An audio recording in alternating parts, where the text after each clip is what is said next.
So then, it's time for another one-handed box opening video. Now, I know it's been a while since we've done one of these, but I received this mysterious brown package in the post yesterday. I have no idea what's inside it, but we're going to find out today. Now, as ever, the controller is here to give you a sense of scale. It's quite heavy, but enough babbling. Let's slice this little beauty open and see what mysteries lurk within. Okay, so I've got a knife. I think one slice across the top here should be enough to get me in. So let's just get cracking on this little beauty. Do you know what? There we go. We're getting in. Oh, there, and we're open. We're in. Here we go. What the hell? Hello. I still don't know what this is. It looks, is that the back of a, is it a controller? I think it is. Hello. So, right. Wow. This is the new Reiju PS4 controller. Designed for esports. Awesome.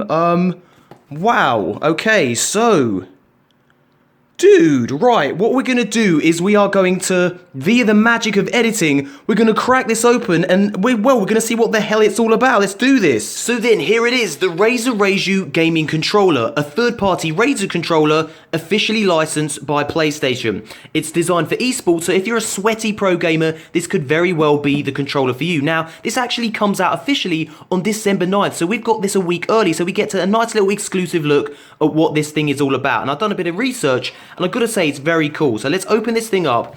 And the first thing we notice is that it comes with a nice clam-shaped carry case, which is always very cool. So, and if we open that up, the controller comes in there. I've taken it out, obviously.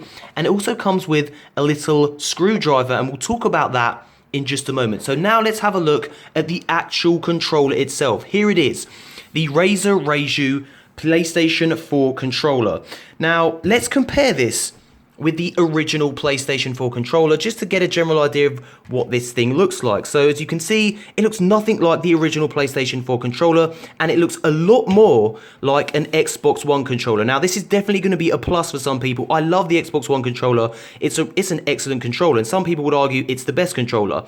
And this is basically an Xbox One equivalent for the PlayStation 4, which is very cool. Right then, we're now going to look at this controller in more detail. What makes it so special? Well, to answer that question, we're going to turn the controller around and look at what's going on behind the scenes, as it were, at the back here.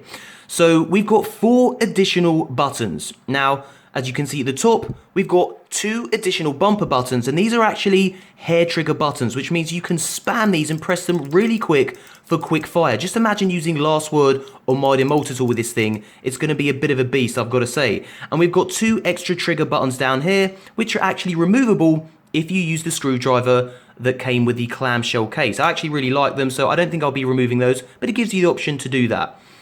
We can even customize the trigger buttons up here. Now, if we flick this switch to the right here, the trigger button goes all the way down. If we flick the switch to the left, as we've just done so, the trigger button only flicks down halfway, again allowing you to spam it and to quick fire. So this really, all these customization options give you the freedom to play how you want, and it's going to be really good for sweaty pro gamers or people that just really enjoy the Crucible or any other kind of PvP game. So I can't wait to test this out. It's a really nice controller, I've got to say. So let's turn this around now and have a look at the buttons on the bottom here. What do all these buttons do? Well, this button allows you to actually map any button on the controller to the 4 additional buttons on the back, again giving you freedom to play how you want. This is a profile button, and I'll explain what that does just now. If I press the profile button, as you can see, a green light has just gone on, and I can actually toggle between those 2 green lights by pressing the profile button. So for example, I can make a Destiny controller configuration, and then I can make an Overwatch controller configuration, and I can toggle between the 2. So that's a really nice little function as well.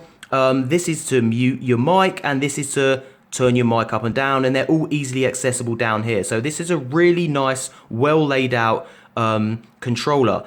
Another thing worth pointing out is the thumbsticks. The blue rubber grips here obviously give you additional control. You can take these rubber grips off if you want. I don't think I'll be doing that. I really like them. So there you go, that is the Razer Raiju controller. So there you go, my friends, an early look at the Razer Raiju gaming controller. Now here's a few things that I actually forgot to mention. The controller comes with a really nice long braided cord. It also comes with an instruction manual and some stickers so that you can customize your controller even further. And it's only available at the moment in Australia and Europe, but I think Razer plans to roll out this to more territories at a later date. But at the moment, you can only get this in Australia and Europe. It costs about £149, so it is quite expensive. Now, if you want to find out more about this, I've left a link in the description box below. But there you go. I hope you enjoyed this early glimpse at this particular controller. Huge thanks to Razer for sending me this. I had no idea it was coming. Really surprised. I absolutely adore it. I'll definitely be using this from here on in. So there you go, my friends. If you enjoy this kind of content, subscribe for more and we'll speak again soon.